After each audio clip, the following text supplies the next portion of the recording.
Pay scale নিয়ে জ্বালানি উপদেষ্টার বক্তব্য উস্কানিমূলক, শীঘ্রই পে স্কেল প্রকাশে কাজ করছে সরকার, বললেন প্রধান উপদেষ্টা। তো দর্শক, নবম পে স্কেলের আজকের সবচেয়ে বড় গুরুত্বপূর্ণ নিউজটি শেষ পর্যন্ত দেখুন এবং শুরুতেই চ্যানেলটি সাবস্ক্রাইব করে রাখুন পরবর্তীতে নবম পে স্কেলের সকল আপডেট সবার আগে পেতে। তো দর্শক, নতুন পে স্কেল নিয়ে দীর্ঘদিনের অনিশ্চয়তা, অপেক্ষা ও জল্পনার মধ্যেই সরকারের ভেতর থেকে আসা ভিন্ন ভিন্ন বক্তব্য জনমনে নতুন করে বিভ্রান্তির জন্ম দিয়েছে। বিশেষ করে জ্বালানি উপদেষ্টার সাম্প্রতিক মন্তব্যকে কেন্দ্র করে সরকারি মহলে যেমন অস্বস্তি তৈরি হয়েছে, তেমনি ক্ষুব্ধ প্রতিক্রিয়া দেখা গেছে সরকারি কর্মচারীদের মধ্যেও।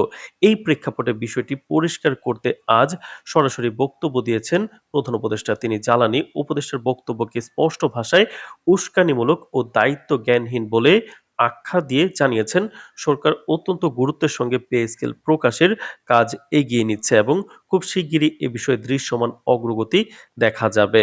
তো দর্শক, প্রধান উপদেষ্টা বলেন, পে স্কেল কোনো সাধারণ প্রশাসনিক সিদ্ধান্ত নয়, এটি রাষ্ট্রের সামগ্রিক অর্থনীতি, রাজস্ব কাঠামো এবং লাখ লাখ সরকারি কর্মচারীর জীবনযাত্রার সঙ্গে ওতপ্রোতভাবে জড়িত। এ ধরনের সংবেদনশীল বিষয়ে দায়িত্বশীল অবস্থানে থাকা ব্যক্তিদের বক্তব্য হতে হবে সংযত ও সুপরিকল্পিত। তিনি অভিযোগ করেন, জ্বালানি উপদেষ্টার মন্তব্য সরকারের আনুষ্ঠানিক অবস্থানকে প্রতিফলিত করে না, বরং এতে মাঠ পর্যায়ের কর্মচারীদের মধ্যে অযথা আতঙ্ক ও ক্ষোভ সৃষ্টি হয়েছে। আজ প্রধান উপদেষ্টার কার্যালয়ে অনুষ্ঠিত উচ্চ পর্যায়ের এক বৈঠকে পে স্কেল নিয়ে চলমান প্রতিক্রিয়ার সর্বশেষ অগ্রগতি পর্যালোচনা করা হয়।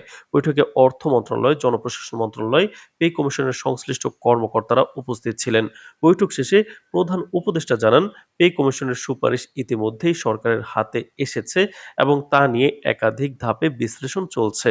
বর্তমান অর্থনৈতিক বাস্তবতা, বৈশ্বিক মুদ্রাস্ফীতি, ডলার সংকট ও রাজস্ব আহরণের সক্ষমতা সব দিক বিবেচনায় রেখে একটি ভারসাম্যপূর্ণ পে স্কেল চূড়ান্ত করার চেষ্টা করা হচ্ছে।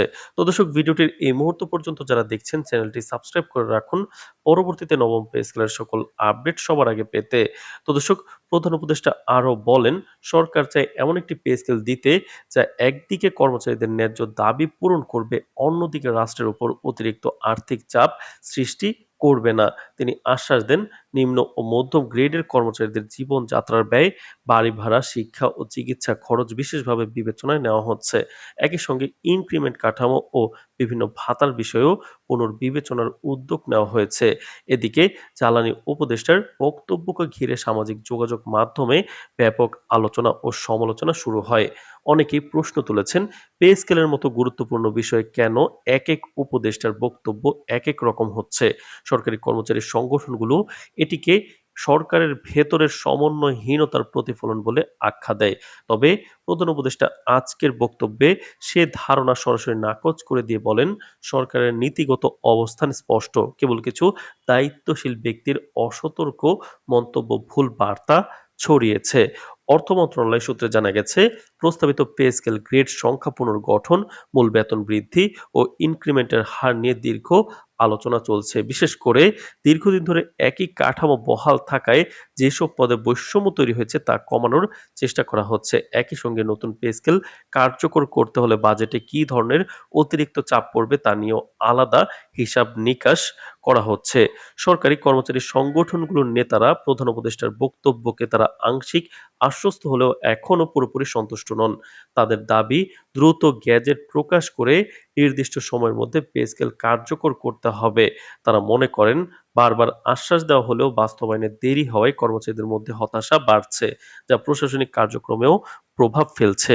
তো দর্শক, ভিডিওটির এই মুহূর্ত পর্যন্ত যারা দেখছেন চ্যানেলটি সাবস্ক্রাইব করে ভিডিওটি কন্টিনিউ করুন পরবর্তী নবম পে স্কেলের সকল আপডেট সবার আগে পেতে। তো দর্শক, রাজনৈতিক বিশ্লেষকদের মতে বর্তমান অর্থনৈতিক চাপ ও সামাজিক বাস্তবতার কারণে সরকার পে স্কেল ইস্যুতে আর বেশি সময় দিতে চায় না। প্রধান উপদেষ্টার কড়া ভাষা ও জ্বালানি উপদেষ্টার বক্তব্য প্রত্যাখ্যান করার সিদ্ধান্ত থেকে বোঝা যায়, সরকার এখন বিষয়টি দ্রুত নিষ্পত্তির দিকে যেতে চাইছে। সব মিলিয়ে দেশের সরকারি কর্মচারী ও সাধারণ মানুষের নজর এখন একদিকেই, কবে প্রকাশ পাবে বহুল আলোচিত নতুন পে স্কেল গ্যাজেট এবং কবে সেটি প্রজ্ঞাপনাগারে বাস্তবে কতটা স্বস্তি নিয়ে আসবে। তো দর্শক, নবম পে স্কেলের সকল গুরুত্বপূর্ণ আপডেট নিয়মিত পেতে চ্যানেলটি সাবস্ক্রাইব করে রাখুন। আজ এ পর্যন্তই। ধন্যবাদ।